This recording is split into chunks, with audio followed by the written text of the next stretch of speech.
নমস্কার বন্ধুরা, আমি পলাশ বিশ্বাস আর আপনারা দেখছেন পলাশ বিশ্বাস ভিডিওস। আশা করি আপনারা প্রত্যেকে ভালো আছেন আর আপনাদের বাগানের গাছগুলিও ভীষণ ভীষণ ভালো আছে। বন্ধুরা, থাম্বনেল আর টাইটেল থেকে বুঝতেই পেরে গেছেন যে কোন বিষয় নিয়ে আজকে আলোচনা করব বা করতে চলেছি।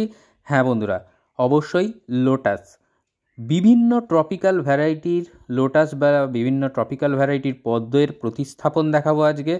কিভাবে রানার থেকে বা টিউবার থেকে আপনারা সহজে গাছ করতে পারবেন, মিডিয়া কীরকম হবে, কি খাবার দেব এবং অবশ্যই কোন স্থানে রাখব, কিভাবে জলের ব্যবস্থাপনা করব এবং মশা লার্ভা, এটা একটা বড় ব্যাপার যে জলজ উদ্ভিদ করতে গেলে এখন আমাদের এখানে যা ডেঙ্গির প্রকোপ, হ্যাঁ, সকলে যদি সুস্থভাবে সঠিকভাবে যদি মেনটেন করতে পারি তাহলে কিন্তু এই মশার লার্ভাও হবে না।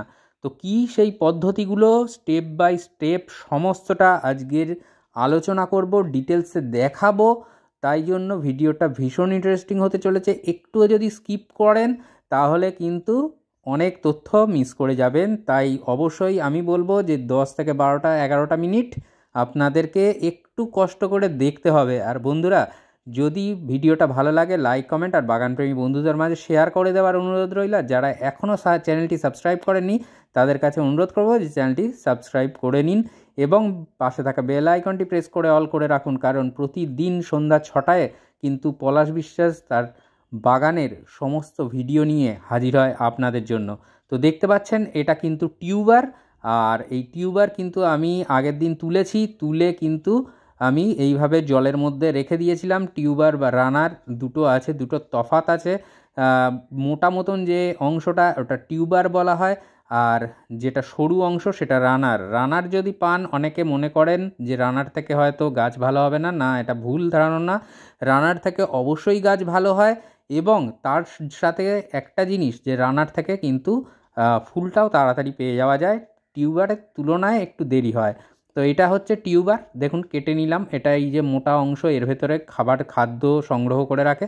তো আমি এই গামলাটায় বসাবো। এটা খুব বেশি নয়, 30 টাকার যে সমস্ত হরেক মাল যারা বিক্রি করতে আসে তাদের কাছ থেকেই কেনা। তো এই 30 টাকার গামলায় আমি বসাবো। আর এইটা দেখুন, এটা হচ্ছে রানার বলা হয় কারণ এর মধ্যে ওই যে খাদ্যের ব্যাপার, যেটা থলি বলা যায়, সেটা নেই। তো এটা রানার। এই যে কালো কালো অংশ ওখানে ওগুলো শিকড়। তো এই শিকড়গুলো কিন্তু ভীষণ মানে রানার দ্রুত মানে গ্রো করে এবং গাছ দ্রুত বেরোয়। তো ভালো করে গামলাটা ধুয়ে নেবেন। এই গামলায় কিন্তু আমি গত বছরও করেছিলাম। এটা 30 টাকার একটা গামলা।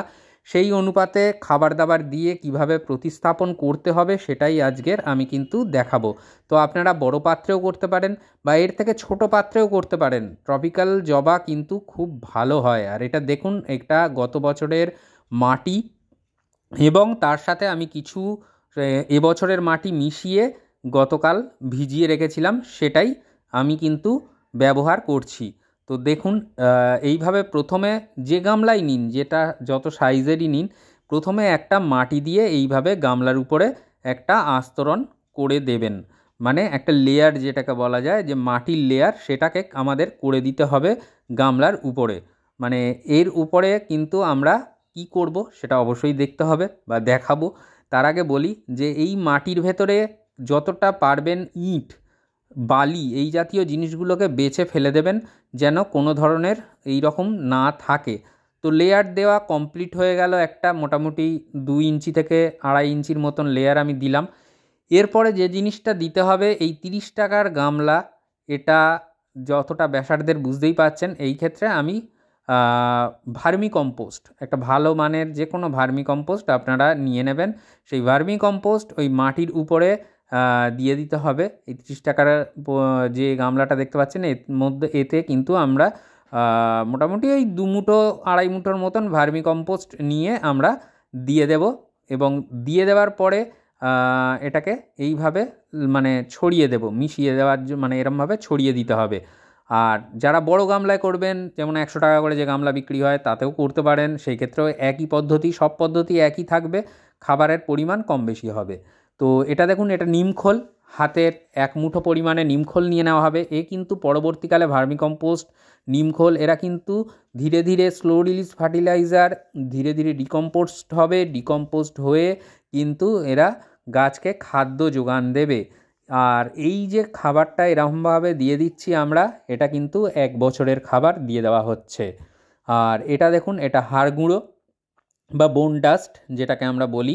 তো এটা মোটামুটি হাতের 2 মুঠো পরিমাণে নিয়ে নেব। এর মধ্যে কি কি খাবার আছে আমরা সকলেই, যারা অভিজ্ঞ বাগানি হোক বা নতুন বাগানি, সবাই জানি যে ক্যালসিয়াম, নাইট্রোজেনের কিছুটা, তো তারপরে আর এটা দেখছেন এটা হচ্ছে হর্নমিল বা শিংকুচি।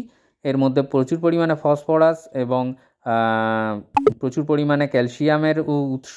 তো এই হাড় গুঁড়ো, শিংকুচি, এই জাতীয় জিনিসগুলো দিয়ে দিলাম। দিয়ে এই যে দেখুন একেবারে একটা বেডের মতন করে লেয়ার বাই লেয়ার দিয়ে আমরা কিন্তু মেশালাম না, ভালো করে খেয়াল করে দেখলেন যে মেশালাম না, পরপর লেয়ার হিসাবে কিন্তু এইগুলো জমতে থাকলো। এরপরে যে কাজটা করতে হবে, আমরা যেটা করছি দেখতেই পাচ্ছেন, মাটি দিয়ে ভরাট করতে হবে। তো মাটি দিয়ে ভরাট করে দিতে হবে, মানে মাটি চাপিয়ে দিতে হবে এর ওপরে। আর যে মাটিটা, এটা যেন পাঁক মাটি হয়। আর একটা কথা বলে দেব যে পুকুরের পাঁক নেবেন না। পুকুরের পাঁকে অনেক রকমের কিন্তু প্রাণীজ মানে যে সমস্ত দেহ নিঃসৃত পদার্থ হোক বা অনেক কিছু থাকে, সেই পুকুরের পাঁক আমি এই ট্রপিক্যাল যে পদ্ম যেগুলো গামলায় আমাদের হয়, এই সমস্ত ভ্যারাইটির পদ্মগুলো পুকুরের পাঁক নিতে আমি বারণই করব, কারণ আমি করে দেখেছি রেজাল্ট মোটেও ভালো নয়। এবং অবশ্যই অনেক কিন্তু রানার বা টিউবার পচেও যাবে। এটা আমি পরীক্ষা করার জন্যই করেছিলাম, যদি বেটার কিছু হয়, না বেটার কিছু হয় না। তো আমি বলবো যে সাধারণ যে গার্ডেন সয়েল, সেই গার্ডেন সয়েল ভালো করে নিয়ে পাঁক মতন করে নেবেন। যারা নতুন করবেন পদ্ম, তাদের ক্ষেত্রেই বলছি এটা। আর পুরনো যারা, তাদের তো এই পাঁক মাটি থাকছে, তার সাথে নতুন মাটি মিশিয়ে নিতে হবে, এতেই হবে। আর এই যে পদ্মের টিউবার বসানো, এটাও কিন্তু একটা বড় ব্যাপার। এটা ছোট গামলা, তো ছোট গামলার ক্ষেত্রে আমি বলে দিই, ছোট পাত্রের ক্ষেত্রে টিউবার সবসময় মাঝ বরাবর বসাবেন। আর বড় যে গামলাগুলোতে করবেন বা বড় পাত্রে করলে, সেক্ষেত্রে আমি বলবো একদম ধার ধরে ঠিক কিনারা বরাবর বসাবেন। তো দেখুন, ছোট এরকম গামলায় করলে 4 ইঞ্চির মতন জায়গা ছেড়ে রাখবেন। আর বড় গামলায় করলে কম করে 10 ইঞ্চির মতন ছেড়ে রাখতে পারেন, বা 8 ইঞ্চি ছাড়লেও হবে। মানে এই যে লেয়ারটা দেওয়া হলো ছেড়ে রাখার, মানে বাদ বাকি অংশটায় জল থাকছে, তো সেই জন্যই এই পন্থা। তো দেখুন, এটা একটা রানার, এটা টিউবার। তো এই টিউবারটাকে ইয়েলো পিওনি টিউবার। তো কিভাবে দেখুন, মাঝখানে এইভাবে ইয়েলো পিওনি মানে ইয়েলো কালারের হয় হালকা, এই ফুলটা ইয়েলো পিওনি নাম, ট্রপিক্যাল ভ্যারাইটি লোটাস, এটা পদ্মর। তো এইভাবে দেখুন একটা মাঝখান বরাবর এরম খালা মতন একটা করে নেবেন, যেখানে কিন্তু এই টিউবারটিকে আমরা ঢুকিয়ে দেব এবং প্রতিস্থাপন করার পরে আমরা মাটি চাপা দিয়ে দেব এবং জল দেব। তো এইটা অবশ্যই সব গাছে, মানে যারা বসাচ্ছেন, এটা কিন্তু সব রকম পাত্রেই এই জিনিসটা এইভাবে করে বসাবেন, তাহলে দেখবেন ভীষণ ভীষণ ভালো কিন্তু হবে পদ্ম, আপনার গাছ দ্রুত কিন্তু বের হবে। এরপরে বলে দিই যে জল তো দিয়ে ভরে দিলাম, জল দিয়ে ভরারও একটা পদ্ধতি আছে, সেটাও বলে দেব। জল ভরে দিলাম, তারপরে কোথায় রাখবো? অবশ্যই যেখানে সূর্যালোক পায় সেই স্থানে রাখবো। আর দেখুন, বড় পাত্রে যদি হয় তাহলে কিন্তু এরকম ধার ধরে আপনারা বসাবেন, টিউবার হোক বা রানার। আর এটা ছোট পাত্র, সেই জন্য মাঝখানে দিলাম। তো এরপরে যে জিনিসটা করতে হলো, তো জল দিয়ে আমরা রেখে দিলাম, অবশ্যই ফুল সানলাইটে থাকবে, কোনো সমস্যা নেই। দুপুরের দিকের রোদটা যদি একটু অ্যাভয়েড করানো যায় তাহলে ভালো, আর না হলেও কোনো সমস্যা হবে না। আর একটা জিনিস বলবো বন্ধুরা, যে এই পদ্ম গাছের যে জল, সেটা 1 দিন অথবা 2 দিন অন্তর আপনারা কিন্তু বদলে দেবেন। বদলাবেন কি করে? জলের ওপরে হাত দেবেন, হাতের উপরে জল ফেলবেন, অটোমেটিক্যালি জল কিন্তু ওভারফ্লো হয়ে বেরিয়ে যাবে। তো পুরনো জল অটোমেটিক্যালি বেরিয়ে যাবে, নতুন জলে কিন্তু আপনার গামলা ভরে যাবে। হাতটা দেবেন, হাতের ওপরে জল ফেলবেন, ঠিক এইভাবে হাতের ওপরে জল ফেলবেন, তাহলে দেখবেন মাটিও গুলিয়ে যাবে না। আর হাতের ওপরে জল থাকলে যে নিচের যে জলগুলো, এই জল নতুন জল, ভারী জল বেরিয়ে নিচের দিকে চলে যাবে, আর পুরনো জল কিন্তু বেরিয়ে চলে যাবে। এইভাবে 1 দিন অথবা 2 দিন ছাড়া কিন্তু এই জলটাকে ওভারফ্লো করাবেন, তাহলে কোনো মশার লার্ভা কিন্তু থাকবে না, তারাও কিন্তু বেরিয়ে যাবে জলের সাথে সাথে, যদিও বা মশা ডিম পাড়ে, তাহলে বুঝতেই পাচ্ছেন। আর আরেকটা জিনিস করতে পারবেন অবশ্যই, যাদের পক্ষে সম্ভব, আপনারা কিন্তু জোগাড় করতে পারেন, সেটা হচ্ছে অ্যাজেলা। এই অ্যাজেলাগুলোকে আপনারা যদি এই জলের উপরে ছেড়ে দেন, এরা কিছুদিনের মধ্যে সম্পূর্ণ জায়গা নিয়ে নেবে এবং পুরো ভরাট করে দেবে জলটাকে। তো এটা দেওয়ার ফলে জলটা যেমন একদিকে ঠান্ডা থাকবে, অপরদিকে যেমন কাক বা পাখি এসে বসবে না, তেমন কিন্তু মশারাও এর ভেতরে ঢুকে বাচ্চা বাঁধতে পারবে না বা মশার লার্ভা পারতে পারবে না। তো এইভাবে অ্যাজেলা দিয়ে দেবেন। অ্যাজেলা দিলে সম্পূর্ণ দেখবেন গামলাটা ভরে যাচ্ছে, জল কিন্তু দেখা যাবে না। আর জল না দেখা গেলে মশার ব্যাপারটাও কিন্তু একেবারেই আসবে না।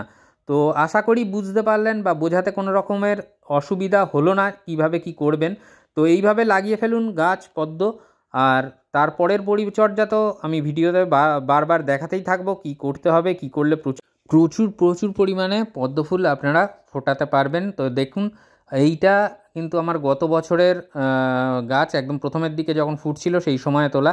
তো ছোট পাত্র বড় পাত্র যে কোনো জায়গাতেই রাখতে পারবেন। তো এইভাবে পদ্ম গাছ করতে থাকুন, পদ্ম ফোটাতে থাকুন, বাগানকে সুন্দর করে ভরিয়ে তুলতে থাকুন। আর অবশ্যই কোনো সমস্যা হলে আমি তো আছি সবার হেল্প করতে, আমি কিন্তু অবশ্যই থাকবো। আর আমাকে ফেসবুকে পলাশ মেরিনার বিশ্বাস এই নামে আমার ফেসবুক আইডি আছে। আপনারা যদি ছবি পাঠিয়ে কোনো কিছু প্রশ্ন করতে চান সেটাও করতে পারেন, আমি উত্তর দিয়ে দেবো। আর না হলে এই ভিডিওর ডেসক্রিপশানে কমেন্ট বক্সে আপনারা কমেন্ট করবেন, আমি কিন্তু সবার প্রশ্নের উত্তর দিয়ে থাকি। তো মন থাক চিরসবুজ বন্ধুরা, পৃথিবী হোক সবুজময়, এই বলে আজকের এখানেই সমাপ্ত করছি। আবার আসছি আগামী দিন নতুন কোনো ভিডিও নিয়ে। ততক্ষণ সবাই ভালো থাকুন, সুস্থ থাকুন, প্রচুর পরিমাণে গাছ লাগাতে থাকুন। আর চলুন সকলে মিলে পৃথিবীটাকে সবুজ করে তুলি।